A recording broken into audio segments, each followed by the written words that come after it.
आप सभी को ये पहले से पता है कि 2021 में जनगणना होनी थी, क्योंकि हर 10 साल पे एक बार जनगणना ज़रूर होती है। लेकिन 2021 में कोविड-19 होने की वजह से वो जनगणना ना हो पाया। तो अब वर्तमान संभवतः स्थिति बताई जा रही है कि सरकार ने 2024 में आम चुनाव से पहले जनगणना की संभावना को खारिज करते हुए जिले, तहसील और कस्बे की प्रशासनिक सीमाओं को फ्रीज करने हेतु प्रशासनिक सीमाओं के परिवर्तन पर रोक लगाने की सीमाएं 31 दिसंबर तक बढ़ा दी गई है। यानी 31 दिसंबर के बाद निर्णय लिया जाएगा कि किस तरह से जनगणना होगा या नहीं होगा। हम अगर बिंदुओं की बात करें कि आगे और क्या टर्म चल सकता है, तो हम ये है पूर्वानुमान के आधार पर अगर हम देखें कि जनगणना के हिसाब से कौन सा कैसा राज्य है, तो आपको पता है कि राज्य में सबसे घनी आबादी की दृष्टि से देखा जाए तो सबसे पहले उत्तर प्रदेश है, फिर महाराष्ट्र, फिर बिहार, फिर पश्चिम बंगाल, फिर मध्य प्रदेश, फिर तमिलनाडु, फिर राजस्थान, फिर कर्नाटक, फिर उसके बाद गुजरात और लास्ट में आंध्र प्रदेश आता है। तो लास्ट में आंध्र प्रदेश आता है।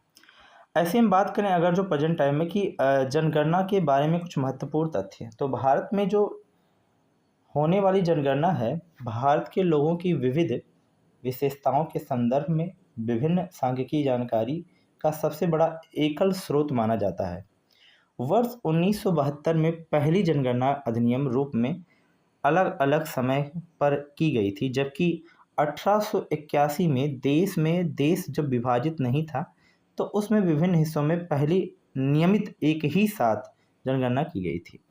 ऐसे तीसरे फैक्ट की बात करें तो भारत की जनगणना के कार्य संचालित का उत्तरदायित्व तो भारत के महान रजिस्ट्रार एवं जनगणना आयुक्त कार्यालय का है और यह गृह मंत्रालय के अंतर्गत आता है। अब देखिए क्वेश्चन यहीं से बन सकता है कि अब क्वेश्चन क्या बनेगा कि जो जनगणना आयुक्त है वो जो है कौन होते हैं, तो महान रजिस्ट्रार और जनगणना जो है करने वाले आयुक्त होते हैं ये। और पूछा जाता है किसके अधीन है, तो आपको ये क्लियर हो जाएगा कि ये जो है गृह मंत्रालय के अधीन है। तो ऐसे ही क्वेश्चन बनते हैं, जब पूरा डाटा आपको पढ़ेंगे तो आपको समझ में आ जाएगा।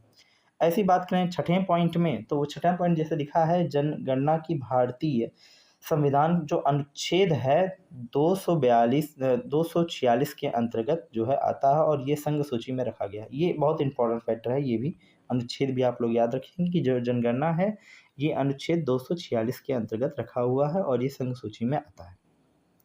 जनगणना अधिनियम 1948 में अधिनियम किया गया था कि जिसमें जनगणना अधिकारियों की कार्यत्वों और उत्तरदायित्वों को निश्चित करते हेतु जनगणना आयोग करने की योजनाओं का उल्लेखित है। मतलब ये जो है इसमें उल्लेख बताया गया है कि किस तरह से जनगणनाएं होंगी।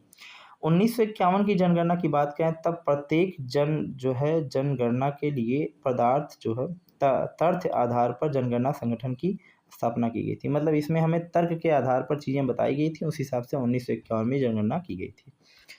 अब हम बात करें ऐसे ही जनगणना संचालन के बारे में कि जनगणना संचालन कैसे होगा, तो भारत में जनगणना का संचालन 2 चरणों में होता है। एक तो प्रथम चरण जो हम लोगों का है वह मानव सूचकी और आवासों की गणना, मतलब हम ये देखते हैं इसमें कि यह मानव बस्तियों की स्थिति बताएगा, आवास की कमी से संबंधित व्यापक आंकड़ों का प्रदान करेगा, जिसकी सहायता से आवास नियमों के निर्माण के समय आवास अधिकताओं की ध्यान दें। मतलब इसमें ये जो नियमावली है इसमें पता चलेगा कि इतने आवास हैं या नहीं हैं।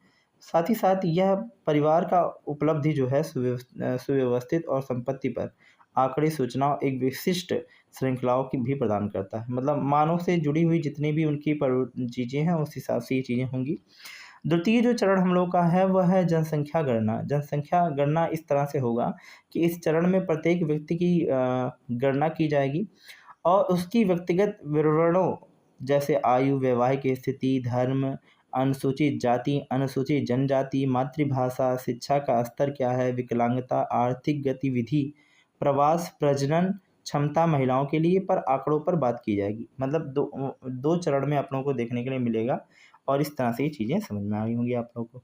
ठीक है, तब ये चरण पूछा जा सकता है, चरण इंपॉर्टेंट है कि कितने चरणों में होती हैं। ठीक है, तो 2 चरणों में होती हैं। ऐसे ही हम बात करें अब जनगणना के बारे में, जनगणना का महत्व क्या होगा, तो सूचना का महत्वपूर्ण स्रोत है। जनगणना का जो महत्व वह सूचनाओं का महत्वपूर्ण स्रोत है। दूसरा जो है कमज़ोर वर्गों का उत्थान होगा, नीतियों का आकलन होता है, सामाजिक संकेतों का आकलन होगा, राज्यों का अनुदान होगा, साथ ही साथ भारत की जनगणना को आंकड़ों का संशोधन करके हजारों लोगों को डॉक्टरेट की उपलब्धि प्रदान की गई है। इससे ऐतिहासिक नीति भूल और सफलताओं में हुई संदर्भों में नई अंतर्दृष्टि व विभिन्न क्षेत्रों में सहायता प्रदान की गई है। इसके अतिरिक्त जनगणना के आंकड़े राष्ट्र का एक विश्वसनीय आर्थिक ऐतिहासिक की प्रयुक्त हो चुकी है। अब ये पूरा चीज़ें आप देखेंगे तो भाई नीतियों बनाई गई है। कुछ नीति क्या थी कि भारत के इसके द्वारा मतलब भारत के जो स्वच्छ अभियान जो है स्वच्छ भारत मिशन, और साथ ही साथ आपने सुना होगा प्रधानमंत्री गरीब कल्याण अन्न योजना, इसे PMGKAY के नाम से जाना जाता है। ये कार्यक्रम भी चलाया था। ठीक है, आर्थिक वर्ग जो है कमज़ोर है उनके लिए भी चीज़ें बनाई गई थी, साथ ही साथ ये सूचनाएं बनाई गई है। तो ये महत्वपूर्ण चीज़ें हैं जनगणना के लिए, ये आप समझेंगे तो समझ में आएगा। ये जो पॉइंट है वो पॉइंट इम्पॉर्टेंट है। अगर हम बात करें 2011 की जो जनगणना है, कोविड-19 जैसा मैंने पहले ही बताया, कोविड-19 के प्रकोप के कारण 2021 की जनगणना जो है वो कोविड-19 प्रकोप के कारण जो है ये नहीं हो पाई। इसका रीज़न क्या है जो है विलंब के निहित का कारण तो कई सारे हैं। जैसे पहला बोलें तो प्रवासन के आंकड़े, जैसा आपने देखा होगा कुछ जो है महामारी उस समय थी, कुछ में उसमें प्रत्येक जो है प्रवासन और रिवर्सन माइग्रेशन के विशेष संदर्भ में नीति आंकड़ों की जानकारी आवश्यक और प्रतियों के रूप में देखने को मिली। मतलब प्रवासन हो रहे थे, कई कुछ लोग यहाँ से दूसरे जगह जा रहे थे, जैसे उत्तर प्रदेश के रहने वाले लोग बिहार जा रहे थे, बिहार के रहने वाले कहीं और।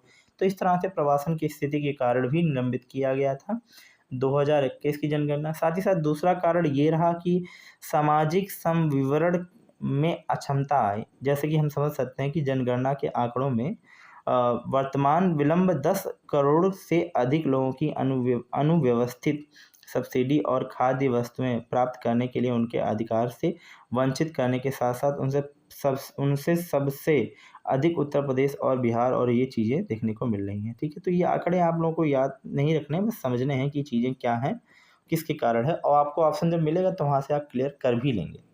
तीसरा कारण ये रहा कि जो है सरकारी योजनाएं जो हैं जिसमें सटीक जनगणना जो अनुमान उपलब्ध नहीं होने के कारण जो है बुजुर्गों के लिए पेंशन, कई योजनाएं जो हैं इसमें संचालित में विवृत रही। जैसे कई लोगों ने देखा होगा कि वो सब्सिडी भी बंद हो जाती चीज़ें हैं, तो वहाँ से ये चीज़ें हैं। चौथी बात कहें, जनगणना के अभाव में विभिन्न योजनाओं के आंकड़े जैसे प्रधानमंत्री आवास योजना के तहत बने मकान, स्वच्छ भारत अभियान के तहत बने शौचालय इत्यादि जो है सरकारी की जो है जवाबदेही सुनिश्चित की गई जा सकती है। साथ ही साथ अगर हम पाँचवें की बात करें तो आयु की संरचना इससे पता चली। महामारी में गंभीर रूप से प्रभावित क्षेत्रों में आयु विवरण इस प्रभाव रोचक तथ्य हैं, क्योंकि जनगणना में मौत के दर काफ़ी रहे हैं और कुछ आयु में भी प्रवृत्ति रही है, तो वो चीज़ भी यहाँ से है। अंतर्राष्ट्रीय छवि की बात करें तो दक्षिण एशिया पड़ोसी देशों ने कोविड की कठिनाइयों के बावजूद अपनी जनगणना को पूर्ण किया, जबकि भारत में ऐसा नहीं हो सका। भारत की छवि खराब रही इस चीज़ों में, क्योंकि भाई भारत 2021 में जनगणना कराना था, 2021 में करवा नहीं पाया, तो इसलिए उसकी छवि थोड़ी सी खराब रही। तो ऐसे तमाम कारण फैक्टर आप लोग देखेंगे तो आप लोगों को देखने को मिलेगा। अगर हम बात करें 2021 की जनगणना पिछले जनगणना से कैसी अलग थी, तो ये चीज़ ये है कि 2000 अगर हम बात करें पहले पॉइंट में, इसे पॉइंट बाय पॉइंट समझेंगे तो ज़्यादा समझ में आएगा। जनगणना के आंकड़े डिजिटल रूप से अर्थात मोबाइल ऐप पर एकत्रित किए जाएंगे। इस प्रकार के आंकड़े प्रोसेसिंग के लिए अपेक्षाकृत जल्दी तैयार हो जाएंगे। मतलब अभी क्या है, मोबाइल ऐप पे एकत्रित किया जाएगा पूरा डाटा और उस हिसाब से ही होगा। अब इसमें दिसंबर में देखने को मिल रहा है, तो चीज़ें देखी जाएंगी, वहाँ से चीज़ें होंगी ही। साथ ही साथ जैसा मैंने कहा दूसरा पॉइंट ये है, साथ ही पहली बार गणना की सुविधा प्रदान की जाएगी, जैसे स्वतः गणना की। और एक बहुत रोचक चीज़ है कि उन परिवारों में मुखिया पर लैंगिक ट्रांसजेंडर समुदाय के व्यक्ति है, उस व्यक्ति में रहने वाले सदस्यों के बारे में भी जानकारी एकत्रित की जाएगी, जो ये बहुत बड़ा कदम है। ठीक है, साथ ही साथ अगर हम बात करें चौथा पॉइंट में, तो ये लिखा जैसे है कि प्रागणनों द्वारा उपयोग के लिए एक अलग कोड निर्देशित तैयार किए जाएंगे, जिससे प्रत्येक प्रश्न के लिए वर्णात्मक गैर संख्यात्मक प्रवृत्तियों के रूप में संभावित चीज़ें कोडित की जाएंगी। अगर हम बाद में चीज़ें देखें कि किस तरह से हमारा जो चीज़ें सिनेरियो बदलेगा, तो यहाँ पे लिखा है जब महामारी पीछे छूट गई है तो जनगणना में और देरी करने का कोई कारण नहीं है। भले ही सरकार जनगणना अधिनियम 1948 के अनुसार जनगणना कराने के लिए कानूनी रूप से बाध्य है, लेकिन इसके आवधिकता का अभाव भी है। हमें दुनिया भर में सर्वोत्तम प्रथाओं का पालन करने की आवश्यकता है। ऐसे जापान में जहां जनगणना कानून परिभाषा आवधिकता के साथ जनगणना को अनिवार्य रूप से करना था, तो ये काफ़ी देशों ने सभी ने जो है कोविड-19 हो या कुछ भी हो उसमें अपना जनगणना का पूरा योगदान दिया। तो मुझे लगता है इसमें कुछ ना कुछ की पॉइंट आप लोगों को मिलेंगी आपके एग्ज़ाम ओरिएंटेड से, ये सभी पॉइंट इम्पोर्टेंट है, तो इसको लीजिएगा और सब चीज़ें समझ में आए तो सपोर्ट कीजिएगा। धन्यवाद, जय हिंद।